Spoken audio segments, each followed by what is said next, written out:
Hello, मी कोकणातली या चॅनलमध्ये तुमचं स्वागत आहे. आज आपण बघणार आहोत आंब्याचं रायतं, तेही कोकणी स्टाईल. तर व्हिडिओ शेवटपर्यंत नक्की बघा की आंब्याचं रायतं कसं बनतं. इथे आता रायतं बनवण्यासाठी मी 10 आंबे घेतले आहेत. स्वच्छ धुवून हे आंबे घ्यायचे आहेत. नंतर त्याला उकडवून घेतलं मी. उकडून घेतल्यानंतर 10-1 मिनटं त्याला उकडून घ्यायचं व्यवस्थित. नंतर त्याचं साल आणि त्याचा मधला जो भाग असतो तो वेगळा करून घ्यायचा. आता ते झाल्यानंतर आई त्याच्यामध्ये मसाले घालतात. तर पहिलं आपण घरगुती तिखट टाकायचं आहे. तर हे तिखट थोड्या प्रमाणात कमी टाकायचं आहे. जेवढं आपण भाजीला वापरतो तेवढं टाकायचं नाही आहे.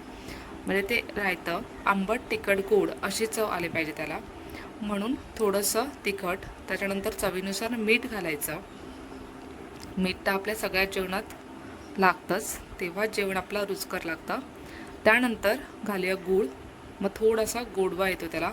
जरी आंबट असेल तरीही गूळ घातल्यावरती ते रायतं छान बनतं. आणि त्या गुळाला तो जो आंब्याचा रस आहे त्याच्यामध्ये मिक्स करून घेऊया. आणि सगळं हे आता मिक्स करून घेऊया आपण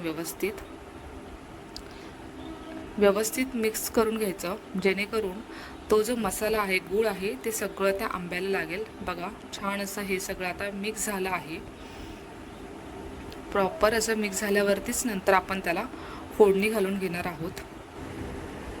बघू शकता, मस्त असं सगळं ते मिक्स करून घेऊन त्याला प्रॉपर असे मसाले लावले आहेत.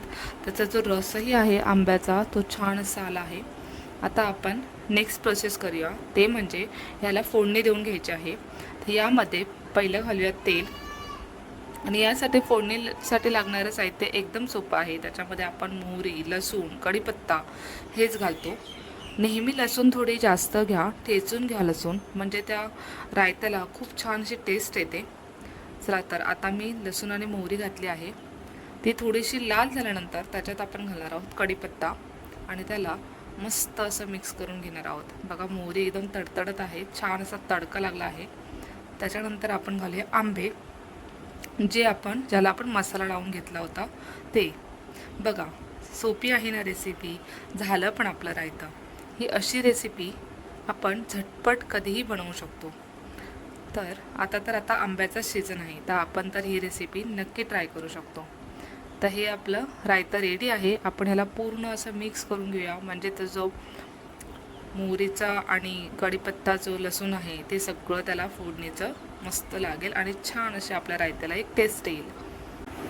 रायतं जेव्हा आपण करतो ना, तेव्हा पाणी जास्त घालायचं नाही. फक्त ते जो रस आहे तो राहिला असेल भांड्यामध्ये, तर ते धुवून थोडंसं पाणी त्याच्यामध्ये ॲड करायचं आहे आणि त्याला मस्तपैकी शिजवून घ्यायचं आहे. अवघ्या 10 ते 15 मिनटात आपलं रायतं रेडी होतं. तर बघू शकता किती छान झटपट रेसिपी आहे. चला, तर मग आपण आता सर्व करूया. तर एका डिशीमध्ये मी रायतं काढून घेते. छान असं रायतं झालं आहे, कधी खाते असं झालं आहे, मस्त लागतं. तुम्हीही करून बघा. अशा सोप्या सोप्या रेसिपींसाठी माझ्या चॅनलला नक्की सबस्क्राईब करा.